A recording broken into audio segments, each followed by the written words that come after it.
یسوع ہاں اور نہیں تھا، اس کی ہمیشہ ہاں ہی تھی۔ آج کے لیے ہماری پہلی تلاوت مقدس پالوس رسول کا دوسرا خط کرنتیوں کے نام، اس کا پہلا باب، اس کی 18ویں سے 22ویں آیت مقدسہ۔ اے بھائیو، خدا کی صداقت کی قسم کہ تم سے ہماری بات ہاں اور نہیں ہوتی، کیونکہ خدا کا بیٹا مسیح یسوع، جس کی منادی ہم نے یعنی میں نے اور سلوانس اور تیموتھوس نے تمہارے درمیان کی ہے، وہ ہاں اور نہیں نہ ہوا، بلکہ اس میں ہاں ہی ہاں تھی، کیونکہ خدا کے جتنے وعدے ہیں وہ سب اس میں ہاں ہی ہیں۔ اسی واسطے اسی میں خدا کے جلال کے لیے ہماری آمین ہے۔ اور جو ہم کو تمہارے ساتھ مسیح میں قائم کرتا ہے وہی خدا ہے۔ اسی نے ہم کو مسح کیا ہے، اسی نے ہم پر مہر کی ہے اور روح کا بیانہ ہمارے دلوں میں دیا ہے۔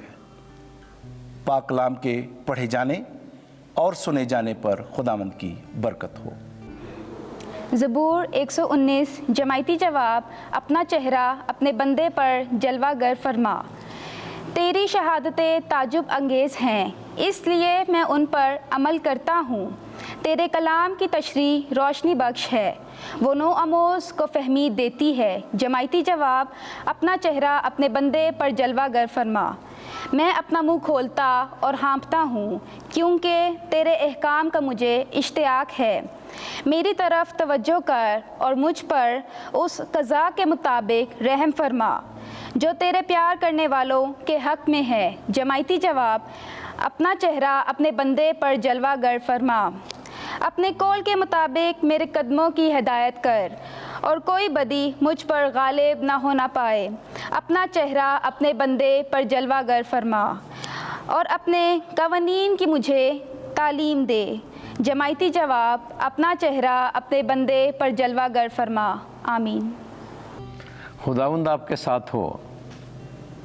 انجیل مقدس متی کے مطابق اے خداوند تیری تمجید ہو۔ 5واں باب 13ویں سے 16ویں آیات۔ تم دنیا کے نور ہو۔ ایک دن یسوع نے اپنے شاگردوں سے کہا، تم زمین کا نمک ہو، لیکن اگر نمک کا مزہ جاتا رہے تو وہ کس چیز سے نمکین کیا جائے گا؟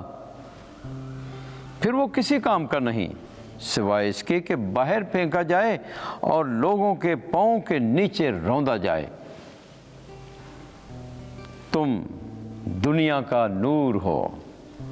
جو شہر پہاڑ پر بسا ہو وہ چھپ نہیں سکتا، اور لوگ چراغ روشن کر کے پیمانے کے نیچے نہیں بلکہ چراغ دان پر رکھتے ہیں، تاکہ ان سب کو جو گھر میں ہیں روشنی پہنچائے۔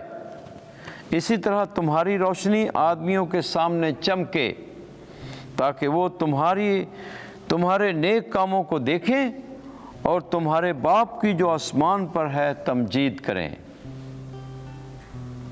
انجیل مقدس کے وسیلے سے ہمارے گناہ معاف کیے جائیں۔ اے مسیح تیری ستائش ہو۔